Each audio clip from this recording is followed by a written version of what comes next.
All right, so that was a lot of great info. So thank you, both of you, for that information.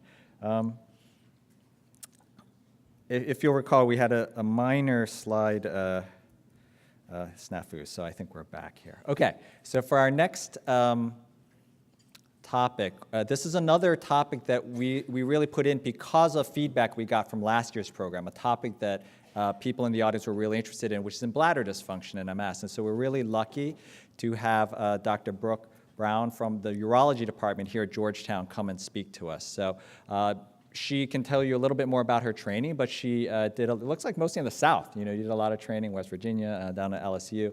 But she does urology, but specifically she's fellowship trained in pelvic floor reconstruction and also neurourology, which is how the neurologic system affects bladder function. So we're really excited to have this great collaborator with us. So, Dr. Brown.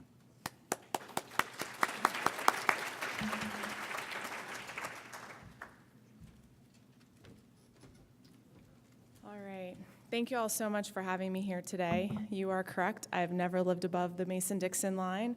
I originally trained in New Orleans and then did my fellowship at Vanderbilt in female pelvic reconstruction and neurourology, but I am a urologist by training, and I will probably tell you more than you ever wanted to know about urine.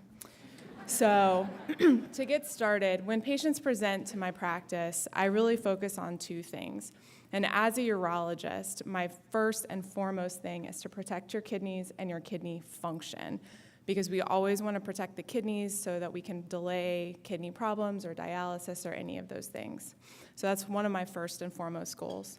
But second is obviously improving your quality of life, and that can be from urinary incontinence or not emptying the bladder all the way, getting recurrent urinary tract infections, and things to that matter. So we'll go over all of these today.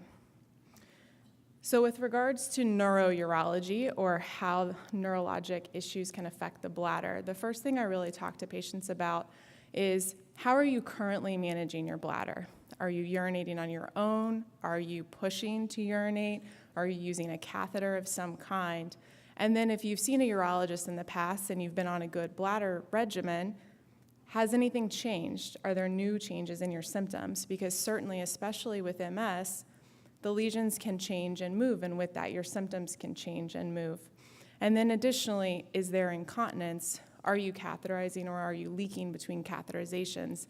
And that's very important, because we're going to talk in a bit about the pressure in the bladder, and we really don't want the bladder to have high pressures. And I'll go over that as well.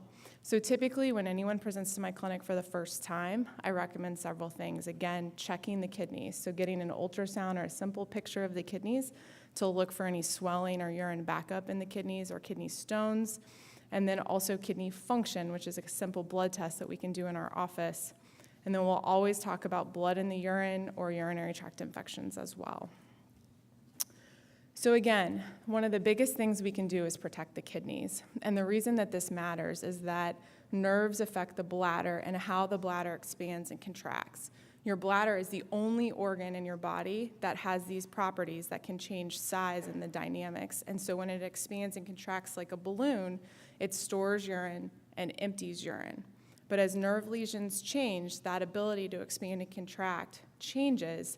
And so if you can imagine a fixed sphere, as urine fills, the pressure builds up. And if it can't expand, the pressure has to go somewhere. So it either leaks out below and you have incontinence, or it's a pop-off, or the pressure goes up to the kidneys. And you can see here in this next picture a very high pressure bladder with contrast or x-ray material in the bladder pushing this urine up toward the kidneys. This is important because over time that pressure can cause urine to build up and build up and build up, and you lose the meat of the kidneys, or sort of that yellow color. And your meat in the kidneys is really what causes your kidneys to work and function. And so that's why some of this is so important. Additionally, as a urologist, we treat kidney stones. And certainly when there's high pressures in the bladder isn't emptying all the way, or the urine is backing up or staying in one place, stones can form in the bladder, the kidneys, or really anywhere in the urinary tract. Also, when there's more of a sedentary type lifestyle, the bone resorption and calcium levels can change and lead to higher kidney stone formation. And so that's one of the reasons we always get pictures of the kidneys to look for kidney stones. So typically when we come to the clinic, I start off with a renal ultrasound, which is the picture on the far side there. It's a little cold jelly on the back. It's nothing invasive, and there's no radiation. That's a great start and a great screening test. If everything looks okay on that, then we don't necessarily need to do anything else. But if it does look like there might be some stones or something to that effect, we can get a low-dose CAT scan, which minimizes radiation but gives us a much better picture of the kidney stone, which you can see here. So moving on more so to bladder symptoms. Depending on the lesion in the brain or spinal cord, the bladder symptoms can be different. So if there's a lesion in the brain or above sort of the neck area, typically the bladder is overactive. Or I always say your bladder has a mind of its own, right? We can't control it, it squeezes urine out. But your sphincter or the pelvic floor muscles that hold in the urine actually speak in coordination. So you don't typically have problems with the kidneys or urine being pushed back up, it's just that there's incontinence or it's leaking out. If the lesions are in the lighter blue areas somewhere in the spinal cord, then not only do you get an overactive bladder, but the sphincter can clamp down, so the bladder is pushing the urine out against a closed pelvic floor or obstruction, and that's really the more concerning area that causes that sort of pop-off or damage to the kidneys. And then finally, if the lesions are lower, then we lose contraction altogether. So instead of an overactive bladder, we get an underactive bladder. And that can lead to incomplete bladder emptying or urinary retention where we can't urinate at all. And that requires certainly urologic intervention as well. So typically when we talk about a neurologic or bladder evaluation, according to our guidelines, one of the first things we talk about is getting a PVR, or post-void residual. I see several familiar faces in this audience, and I know when you come to my clinic, the first thing they always ask you to do is give us a urine sample, and then we scan your bladder, right? Because we want to make sure that you're emptying. Patients can certainly have incontinence or leaking, and not because of overactivity, but because the urine backs up and has nowhere to go, and they can actually be an overflow incontinence. So we really want to make sure that the bladder's not full. So that's the first thing that we do. Additionally, to evaluate the bladder, I'll often recommend doing what's called urodynamics. And typically we do this also with some x-ray equipment, which we'll go over. But basically, urodynamics is exactly what it sounds like, the dynamic study of urine. How does your bladder fill and store urine? How is the pelvic floor squeezing and helping you empty? And there's several components to this test. So typically, we start off by having you urinate on your own, which is called the uroflow. We can measure the pressure of the urinary stream and how much you're actually urinating at one time. Then comes the less fun part.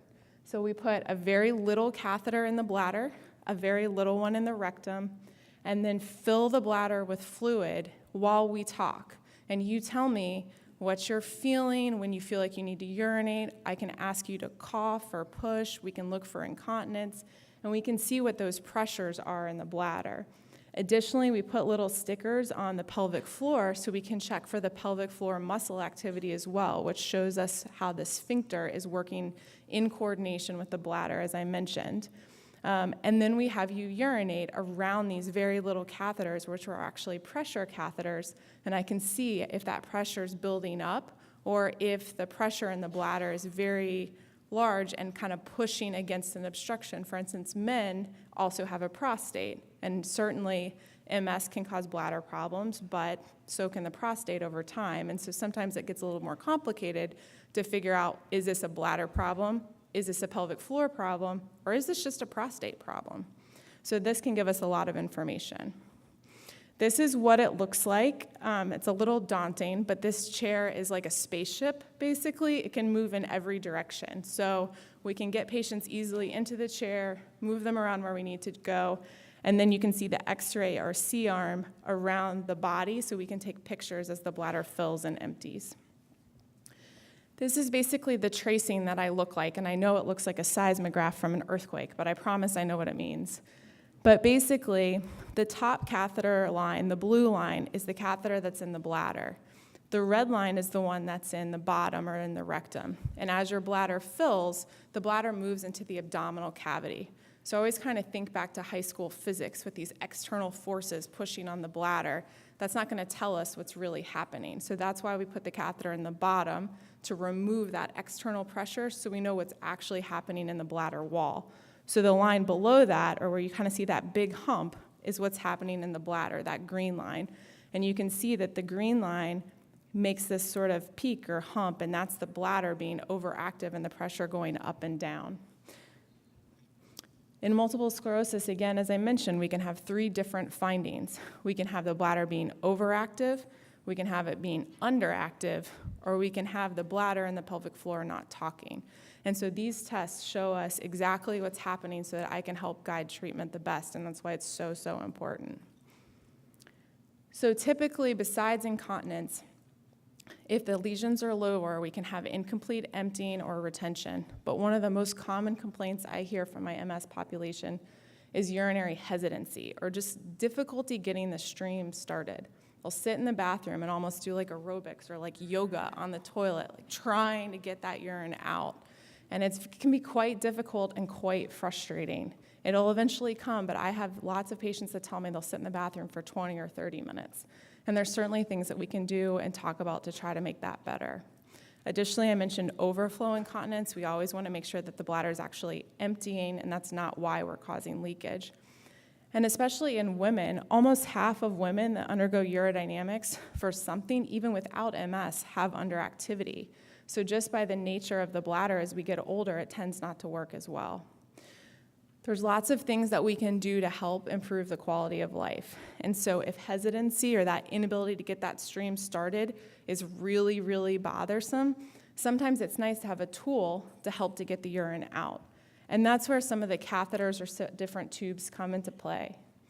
Certainly this can be a daunting thing to think about, but overall, it can improve your quality of life once we can kind of wrap our heads around it. So the top couple pictures are different types of catheters. They come in all shapes and all sizes. This is not the catheter that you've had in your bladder when you've been in the hospital. There's little ones that can fit in your pocket or your pocketbook, and comes in all kinds of different, like, no-touch techniques. There's certainly risk or concern for infection. They make catheters now that have a coating or even like a little slide, you can see the green part, where you don't even have to touch the catheter to minimize the risk of infection. But it can help get that urine out to prevent incontinence, can prevent urinary tract infections, or to help with that hesitancy or just not really being able to get it started. Additionally, if we're not able to use our hands or feel like we're going to drop catheters or we're worried about doing it ourselves, another option is to use what's called a suprapubic tube, where we can put a permanent type catheter into the belly wall that goes directly into the bladder and allows that urine to get out. Those catheters need to be changed once a month, and typically insurance covers that. So once we put it in, the nurses can come to the house and change them out for you there without necessarily needing to come to the office to have that done. There's several options when you have the tube permanently in that I personally like, which is just using a cap for it. If you have good hand function but can't quite reach down there to catheterize yourself, a nice way to do it is to put a cap in it so you can just uncap the tube, let the urine drain out, cap it, and go about what you're doing. If your hand strength is not quite that strong and you can't get that cap off yourself, there are other bags that can attach to let the urine drain out, either a smaller bag, which can be worn on the leg underneath the pants and no one even knows it's there, or bigger bags, which can kind of hide down in the pocketbook. I have lots of patients who have found scrunchy ties and all things on Etsy to cover it up so no one even knows it's there. So there's a lot of options out there. So nocturia is probably one of the biggest complaints I get in the clinic, and that means urinating at night. And this does not necessarily even have to do with patients with MS, but really anyone that sleep is disturbed gets annoyed and comes to my clinic. So some of the things that we can do to try to improve the nighttime urination are simple behavioral things, because to be honest, a lot of people actually make more urine at night. And then you're more bothered by it because you're not sleeping and you're cranky. So things that we can do is try to urinate immediately before bed. and void throughout the day every few hours, whether you have to go or not. In MS, sometimes your sensation is off, and so you might not know that there's a lot in there, but there is. And so if you urinate every few hours, whether you feel like you really need to go or not, that can help keep the volume of urine lower and can help keep the bladder emptying better. Certainly, limiting fluids in the evening is a good suggestion, and certainly we don't want to limit fluids too much, or we'll be talking about kidney stones more, but we want to limit the fluids in the evening, and then try to avoid caffeine and alcohol in the evening as well, because that can disrupt your sleep quality. And then a lot of people just wake up in the middle of the night, and then they go to the bathroom. It's not necessarily that the urge to urinate is waking them up. So better sleep quality will help you from decreasing getting out of bed and needing to use the restroom as well. A lot of people also have high blood pressure, and they'll give you a fluid pill. That makes you urinate, which is how it keeps your blood pressure down. You want to try to take those pills either in the morning or the late afternoon. You don't want to try to take those before bedtime, because then you're clearing that fluid while you're sleeping and needing to go more frequently. Compression stockings and elevating the legs before bedtime are so helpful. That's one of my best suggestions I have, is when you get ready for your nighttime routine, don't necessarily sit in a chair with the feet down, but try to prop your feet up sort of like on a couple pillows to get the legs above the level of the heart, so the fluid can kind of drain back to the kidneys, to the heart, make that urine so that you can urinate it out like a good big pee before bed, okay? And then the other thing that people don't always think about is sleep apnea. If you snore, or you've been told that you snore, and you've not had a sleep study, people who snore and have decreased oxygen intake at night make more urine. And simply having a sleep study by your primary care physician and getting a CPAP or a breathing machine at night can decrease your urine production and improve your quality of sleep. It's a great question that I ask my medical students, and they never know the answer because they don't understand why a breathing machine would help with bladder symptoms, but it really does. And then obviously, if you are leaking or wearing urine at night, certainly protective undergarments or putting pads down can help. I've had a lot of people complain about having to buy new mattresses and things like that. So there are things that we can do to try to prevent that. So moving on to treatment of urinary incontinence. I put this picture up here to remind you that there are things that we can do. This woman in the 1950s looks very excited that she's opening her package of Depends.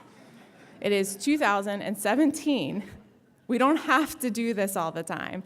Certainly, there's a time and a place, and we might be able to minimize the number of pads or Depends that we're using, but we don't need to be excited about this giant package. We can help, okay? It's my big take-home message. So with regards to incontinence, the biggest thing I'm going to ask you is to determine or try to determine when you're leaking. There's two types of incontinence. There's stress incontinence, which is leakage with coughing, sneezing, standing, picking up something heavy. And then there's urge incontinence, that like, oh my gosh, I have to go to the bathroom, I'm not going to make it, and it's all going to come out, which typically is more common in MS. So I'm going to focus on that, but there are treatments for the other, which we can discuss at another time. So with regards to urge incontinence, there are several steps in our treatment. First-line incontinence problems basically can be treated with conservative management, so fluid and diet changes. The best way to remember this is that anything that you like is bad for the bladder. Caffeine, alcohol, spicy foods, chocolate, everything that we like irritates the bladder. So trying to limit some of those things and increasing your water intake will help. Physical therapy or pelvic floor physical therapy, we just heard from Lisa, is a great thing to work on strengthening those muscles of the pelvic floor and teaching you tools and tricks to help suppress that urge. So typically when people present to clinic and they haven't been on any medicines or anything like that, these are the things I mentioned. Additionally, weight loss, which I know is difficult, is a huge thing that we can do. And I'm going to give you an extra motivator. If you lose 5 to 10% of your body weight, it can improve the incontinence by half. That is a huge amount for a few pounds. So just something to think about, a little extra motivation. And then bladder training goes along a little bit with pelvic floor physical therapy. The next step is certainly medications, and I'll go over that. And then there's more interventional or sort of long-term treatment options, which are available as well. So I've listed here the medications on this page, and I know a lot of you have probably been on a host of these medicines and hate them, and that's true, because they all have side effects of dry mouth and constipation. There are some that are a little bit better tolerated than others, and the reason I've highlighted Cinctura, it is the only medication in this class that doesn't have cognitive side effects. And so I really try to prescribe this if we're concerned about forgetfulness or dementia or confusion or anything to that effect. The next class of medications is Myrbetriq or mirabegron. It's one of the newer medicines that doesn't typically cause the dry mouth or constipation. The side effect here that they mention is a little bit of elevation in the blood pressure. Typically, if you don't have blood pressure problems, it won't raise the blood pressure. If you're already on blood pressure medicines, I certainly can consider it, but I recommend taking your blood pressure at home to make sure that it hasn't gone up, and if it does, we'll need to address it. But basically, the take-home message is that no matter which one of your doctors has prescribed any of these medications, there's no evidence to show that one is better than the other. People react differently to all these medicines, so it's reasonable to try one or two to see if we can find a good fit.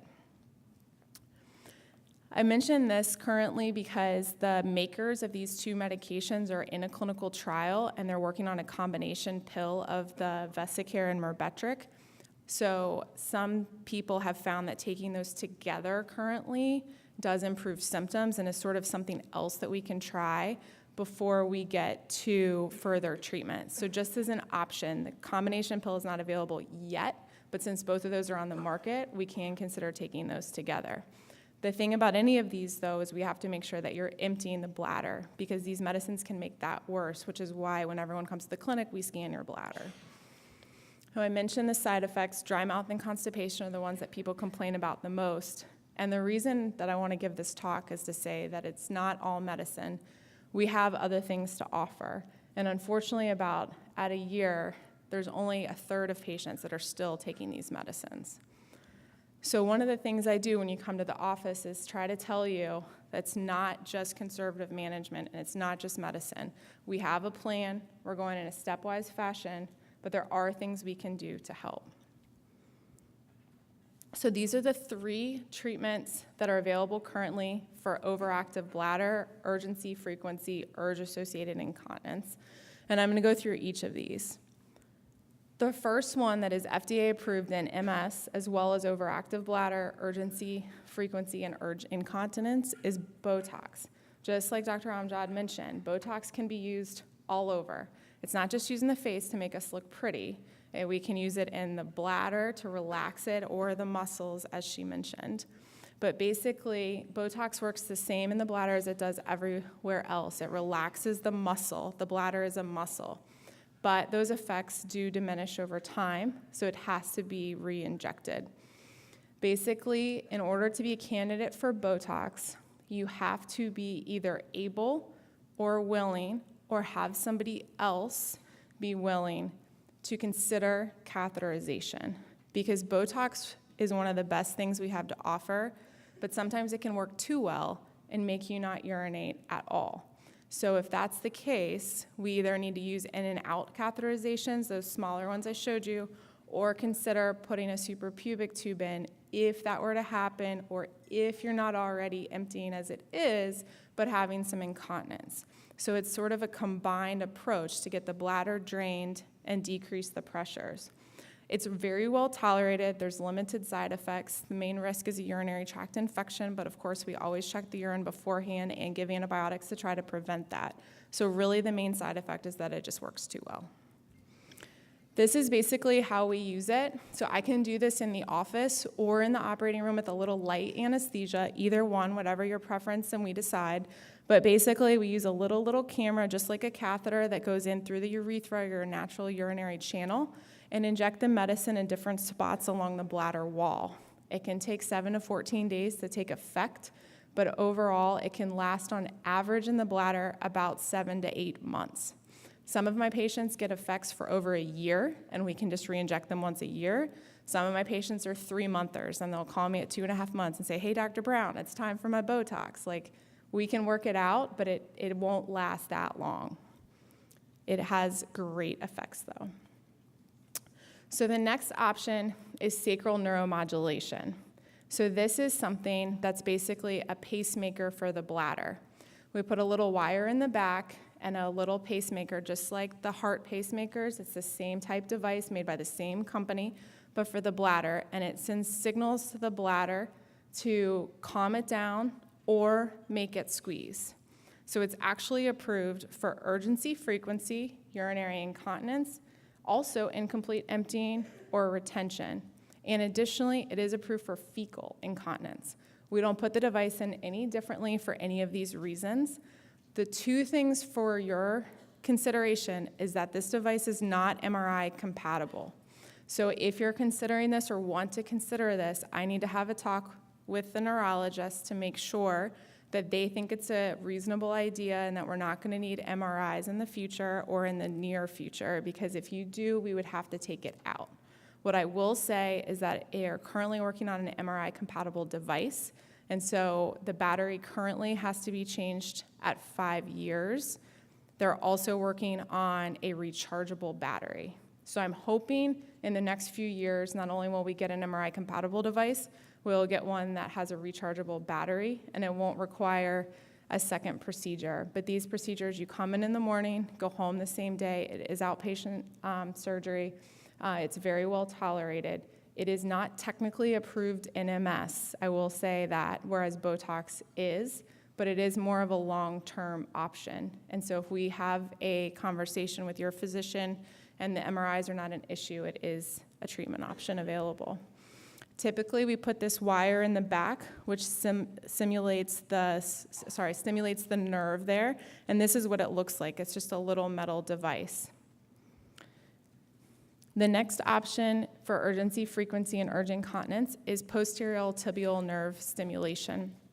This is basically a little acupuncture type needle that goes into the posterior tibial nerve and will send signals up the leg to the bladder. It is a little bit more time consuming. It requires you to come to the office once a week for 12 weeks for a 30-minute treatment. But it is a nice way to see if neuromodulation would work for you or is an option for you without putting the implantable device in. Again, this is also not approved in MS technically, but is approved with urgency and frequency. So there is another conversation that we're going to have, but is also considered an option. I want to talk briefly about urinary tract infections because this is something I know a lot of you struggle with. Unfortunately, about 30% of patients with a neurogenic bladder or bladder problems associated with neurologic problems get at least a UTI per year. And not emptying your bladder is a known risk of urinary tract infection. So catheterizing the bladder and getting that urine out is very helpful. We need a urine culture in order to diagnose the urinary tract infection, and the proper way to do that is to clean yourself off really well, urinate a little bit in the toilet, and then in the cup so that we can get a good sample. We can also catheterize you in the clinic if that's necessary. But basically, I want to just discuss a couple things.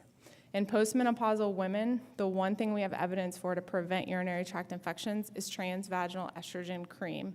There are certainly people who are not candidates for this, but if that's something that you're open to, it can very much help. Additionally, vitamin C, probiotics, and if you are sexually active, taking a low-dose antibiotic after intercourse can help prevent infections as well. One thing I do want to mention very quickly is that we don't believe in urology and prophylactic antibiotics to prevent urinary tract infections, and there are regimens and things that we can do and things that we can look for, but we really want to get people away from long-term antibiotics because it limits the ability to treat the current infection when they do have symptoms. And finally, always consider constipation management and fecal incontinence. We want to increase the fiber in your diet, increase water, Metamucil or Miralax as needed, but being constipated can certainly affect the way you empty the bladder as well as can lead to worsening incontinence. I'm going to give this website out, but this is a great website that's patient-centered with education materials for patients. It's urologyhealth.org. It's through the Urology Care Foundation, and it's a great resource. Thank you all so much, and I'll be around for questions later.